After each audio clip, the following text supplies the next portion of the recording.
story you are about to see is true. The names have been changed to protect the innocent.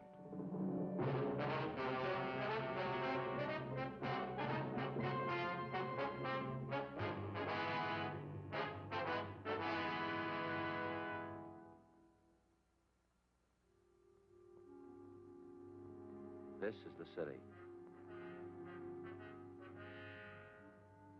4 million people. There's something for everybody. Houses to live in. Places to work. Places to relax. Churches to pray in. Most of them enjoy life and they try to hold on to it. A few of them have lost their grip. In my job, I get to know them all. I'm a cop. It was Monday, August 12th. We were working the day watch out of Juvenile Division. My partner's Frank Smith. The boss is Captain Stein. My name's Friday. We'd gotten a call that a 7-week-old baby had been abandoned in a bus terminal. There was no sign of the mother, no lead to her whereabouts. We had to find her.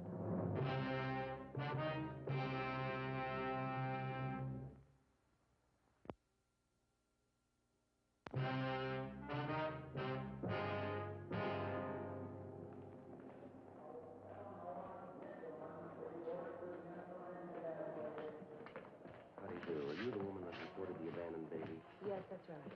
Police officers, ma'am. My name's Friday. This is my partner, Frank Smith, Juvenile Division. What was your name, ma'am? Mrs. Lewis. I'm certainly glad you're here. I've been waiting around this depot for hours. I don't know what to do. That's a good baby. Why don't you go to sleep now? Come on. Close your eyes and go to sleep. Poor thing, it's a shame. Yes, ma'am. The report we got didn't go into details. Some woman left the baby with you, is that it? Yes, as soon as we got off the bus this morning. She said she'd only be gone a few minutes. It's been hours. I don't know what to do. Did you know the woman, Ms. Lewis? Her name's Dorothy Miller. She's from Arizona. Tucson. We got off the bus, and she asked me if I'd hold her baby while she went to get her luggage. She said she'd meet me right there by the information desk. I've been waiting ever since. She hasn't come back. I don't know what to think. How well did you know this Dorothy Miller, ma'am? Well, not too well, but she seemed like such a nice girl, friendly, very sociable. We sat together all the way in. Mm-hmm. You got on the bus with her at Tucson, is that it? Oh, no. I'm from Cincinnati. I got on a bus there and then went down to Dallas. I had a visit with an aunt of mine down there. Oh, I see. I got another bus in Dallas to come out here. Went along the southern route. Very nice. The same bus I came in on this morning. I'm out here to meet my husband, Army man. He's coming in on a transport from overseas. He's coming in tomorrow. Mm-hmm. Now, you say this Dorothy Miller boarded the bus at Tucson with the baby. She rode all the way into Los Angeles with you, is that right? Yes, right into this depot. She sat in the seat next to mine. We struck up a conversation. Got to be quite good friends. Such a cute baby. I just can't imagine. Now, how about her description, Ms. Lewis? Anything unusual there? No, I wouldn't say so. A small girl, 5'3" or 4", I'd say, 110 or 15 pounds. Red hair, shoulder length, dark eyes, nice complexion, very pretty eyes. About how old would you say? 20. That's what she told me anyway. She said she had a birthday in May. I remember we talked about that. She was born under the same sign I was, Taurus the Bull. Mm-hmm. And in all the talk she had with the Miller girl, she never gave you any reason to think that anything was wrong with her. She didn't seem to be despondent or depressed about it. Perfectly normal girl, as far as I could tell. I just can't get over it. I can't imagine her doing anything like this. You checked around the depot, did you? You had her page? I talked to everyone in the place. The porters, ticket clerks, information desk, traveler's aid. Not one of them could help. I tried everybody. There. It's all right now. We'll find your mother. You find Smith. So wonderful. It's just adorable. It's a little boy. She said his name's Stephen. Yes, ma'am. Her own baby, so small and helpless. How could she go off and leave him? Well, I guess she had a reason. It must have been important. A 7-week-old baby, your own? What's more important than that?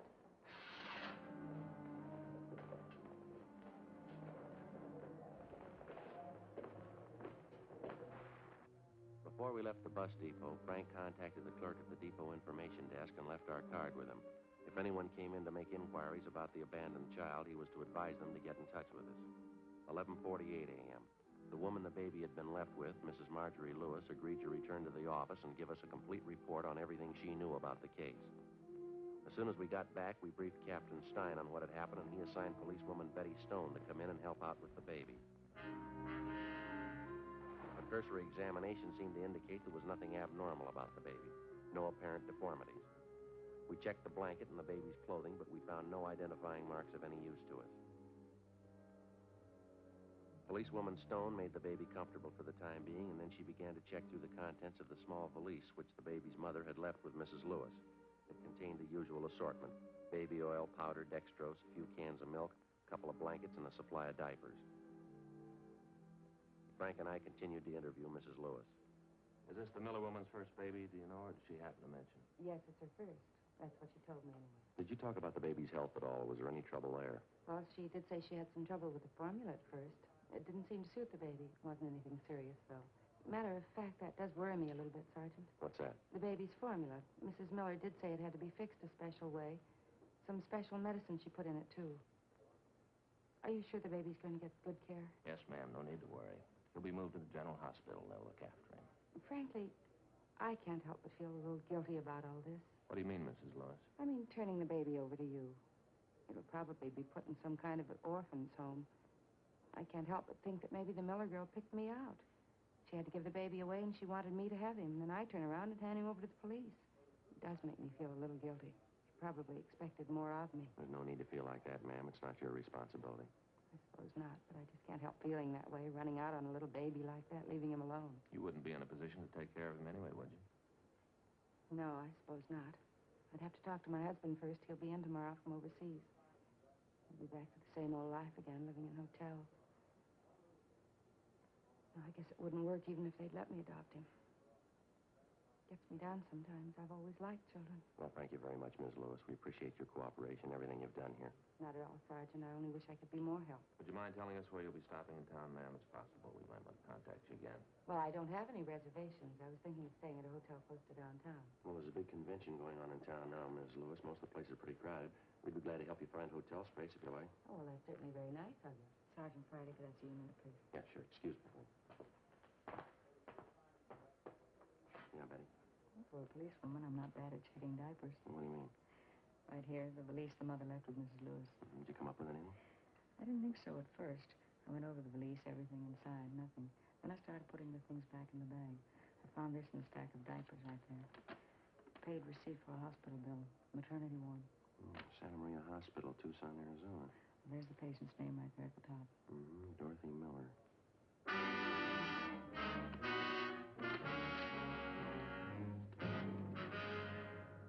12:30 p.m. A local broadcast and an APB were gotten out on Dorothy Miller. Then we sent a communication to the Tucson Police Department laying out the story for them and asking them to check with the Santa Maria Hospital there for a possible lead on the missing mother. Meantime, the baby was removed to the general hospital. We found accommodations for Mrs. Lewis in a downtown hotel. We dropped her off there, and then we drove back to the bus depot on 6th Street. We tried to locate the driver of the bus on which the Miller woman and her baby had arrived that morning. We were told he was off duty and that he wouldn't report back in until 8 o'clock the following morning. We left our card along with a message for the driver, asking him to contact us as soon as he returned. For the rest of the afternoon, Frank and I, along with 2 other men from Juvenile Division, checked with all the bus depot personnel, but we were unable to turn up any kind of a lead. After that, we started making the rounds of the hotels, bars, restaurants, and taxicab stands in the neighborhood. The same results, nothing. 7:55 a.m. the following morning, I reported back in for work.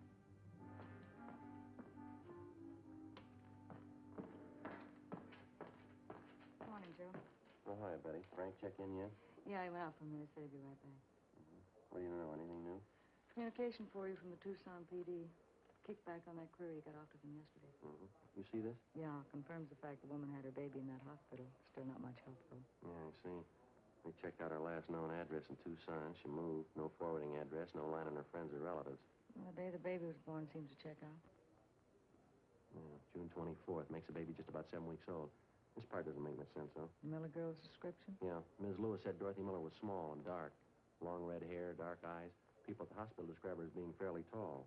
Blue eyes, short brown hair, about 29 or 30 years old. Mrs. Lewis said the Miller girl just turned 20, didn't she? Yeah. Sure doesn't figure, does it? A little too much to write off as coincidence. 2 Dorothy Millers having babies, same day, same hospital. I just happen to think, this description of the Miller girl. Fairly tall, short brown hair. Ms. Lewis has short brown hair, hasn't she? Hi, Joe. Morning, Frank. You know that bus driver we wanted to talk to, the one that drove the bus that Dorothy Miller and the baby came in on yesterday? Yeah. Well, he came up to see us. He's in the next room. I've been talking to him. You saw this answer from Tucson. Yeah. I think we got the tie-in. How's that? That description Mrs. Lewis gave us of Dorothy Miller.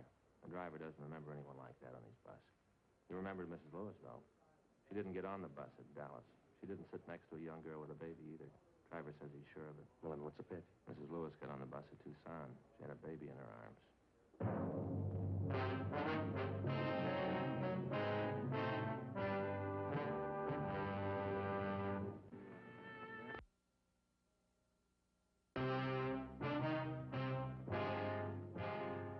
8:35 a.m. Frank Smith and I continued to interview the bus driver, the same man who'd been driving the bus on which Mrs. Lewis and the abandoned baby and his mother supposedly had arrived in Los Angeles the day before.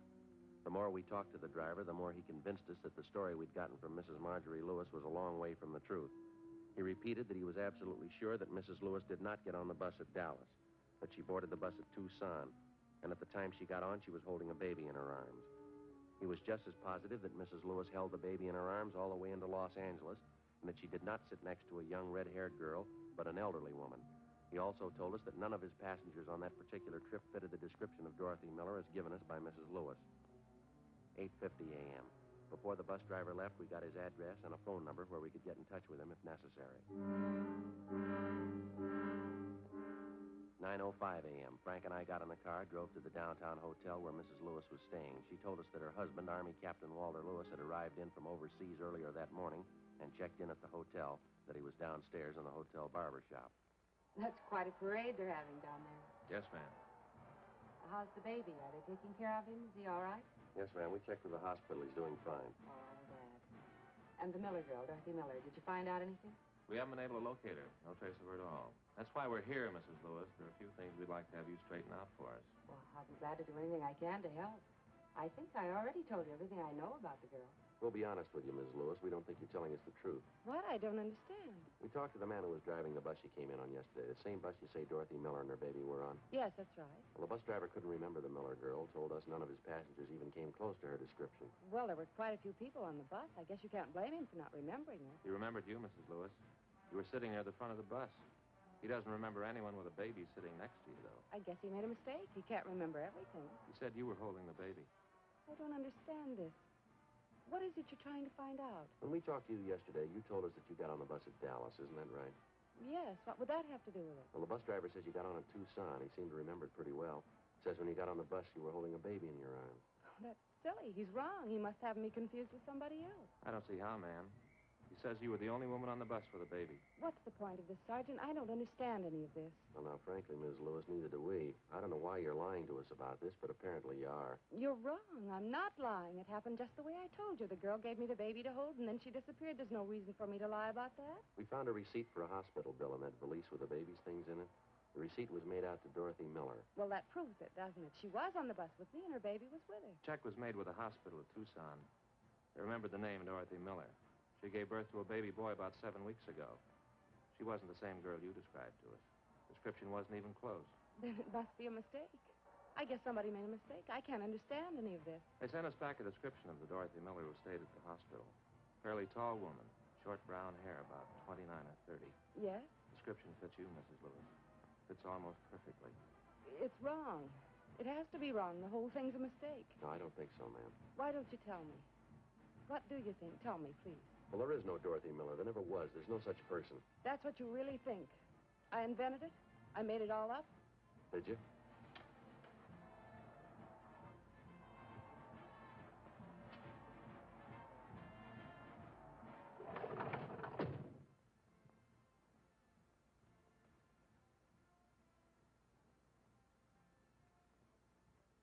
And the baby. What about him? If there's no Dorothy Miller, what about the baby? I don't know. You want to tell us? Ms. Lewis?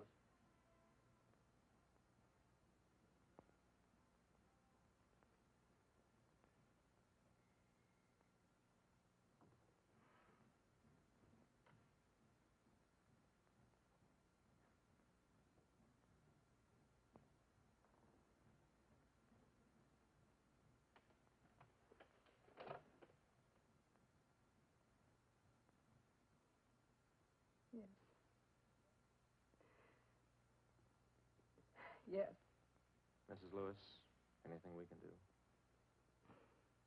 Thank you, I'm all right. I suppose I knew it would happen sometime. I tried not to think about it. Yeah? I knew you'd found out.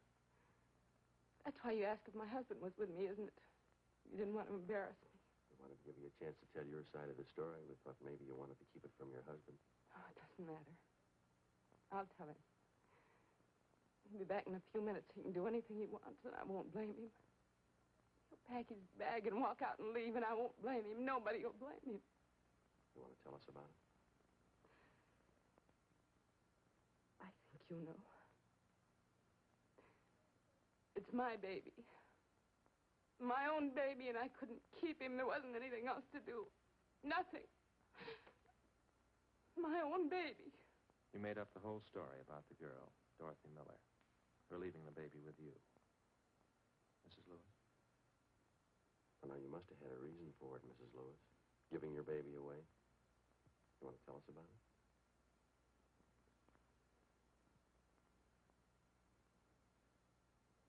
Won't make any difference. Done. It's all done. It's my husband I'm thinking about. Walter.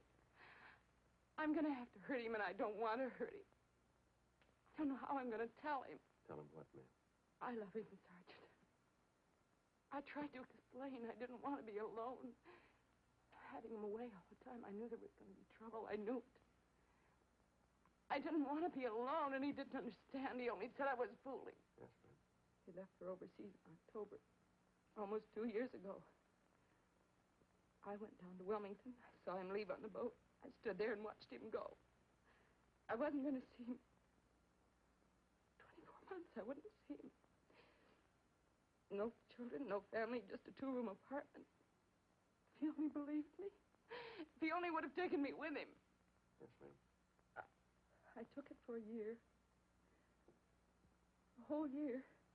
A 2-room apartment, being alone. I wrote to Walter twice a week. It didn't do any good. He didn't want me with him a whole year.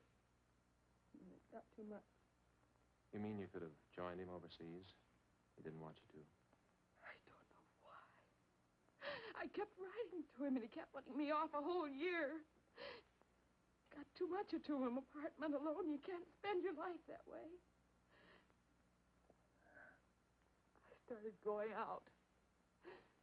Having dates. I had to get out. I started going to parties. Different people. Guess I drank too much. I didn't want to be alone. I guess I always drank too much. Yes, ma'am. There was one party. I don't even remember who I went with. I guess I was drinking. I don't know.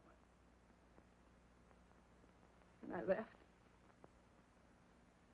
I don't even remember who I was with. It didn't have to be this way. It didn't have to happen like this. Are you all right, Mrs. Lewis? Is there something we can get for you? No, I'm all right. I didn't know what to do when I found out. I saw the doctor. He didn't understand it either. I mean, the way I felt. He said the baby would be born in June. I cried. He didn't understand. Yes, ma'am.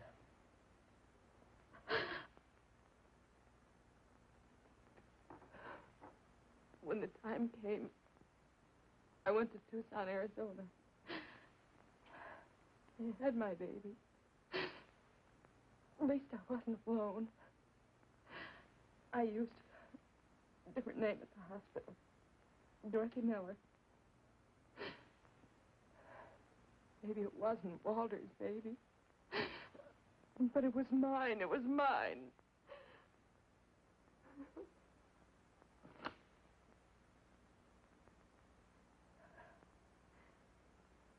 But at first it wouldn't make any difference. But it did, though.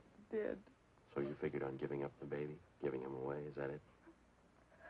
I can't tell you how many times I worked it out in my mind day after day. I almost went crazy with it. Walter, the baby, which was it? I finally decided, Walter. Don't you think it's fair? Don't you? Well, it's your decision, ma'am. It's going to have to be up to you. I don't know how to tell him. Won't you help me, please? Help me tell Walter. All right, if you like. It's a terrible thing. When you make a choice. When you have to hurt someone. To have to choose between the two of them. One of them has to be hurt. Ma'am? My husband or my baby. Which one?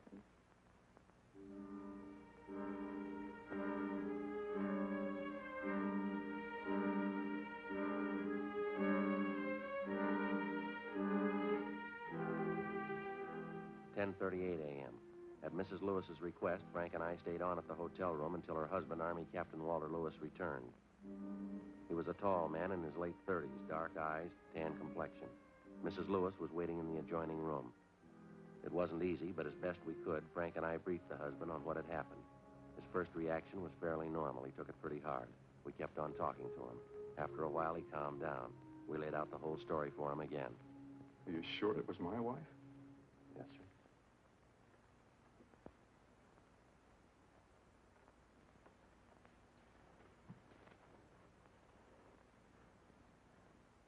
She turned the baby over to the police, is that it? She gave the baby up? Yes, sir. She figured it was the only thing she could do. Kind of hard to figure, isn't it? What's the answer? What am I supposed to do? Well, I know it's none of our business, Captain, but I think you might try looking at it from your wife's point of view. What do you mean? Well, it's pretty obvious she's still in love with you. I think she's shown you that. Yeah. Well, she was in a jam. It was a big choice for her to make. She knew she was wrong. She made a mistake. She was ready to pay for it. It was either you or the baby. She knew that. She decided to give up the baby. Where's Marge now, my wife? In the next room. I want to see her. Well, maybe if you'd wait just a little while. No, it's all right. I just want to tell her something. Marge? Marge, come out here. I want to talk to you.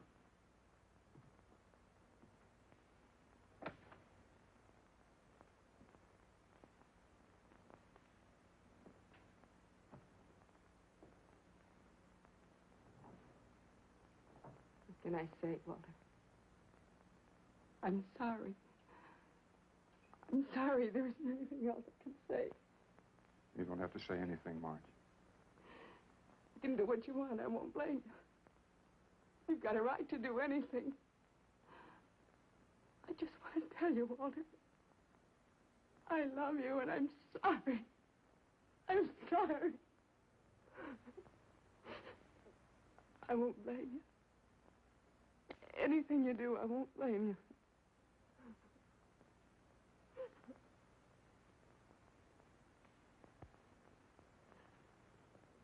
It's going to be all right. Nothing to cry about here. Everything will be all right.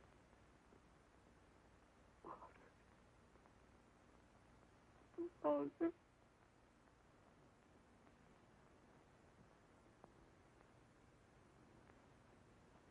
Try and take it easy, dear. It was a mistake. I made my share of it. It'll all work out.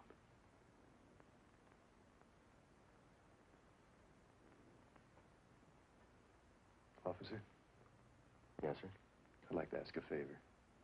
We got a car downstairs. Yes, sir, we do. I wonder if you'd mind dropping us by the hospital. I'd like to see my son.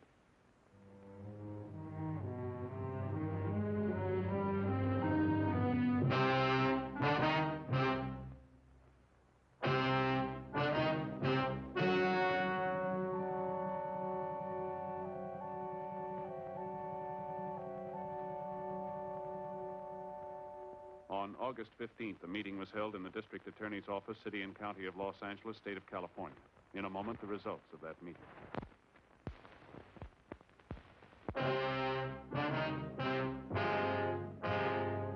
In the interests of justice, it was decided that no criminal complaint be filed against the suspect.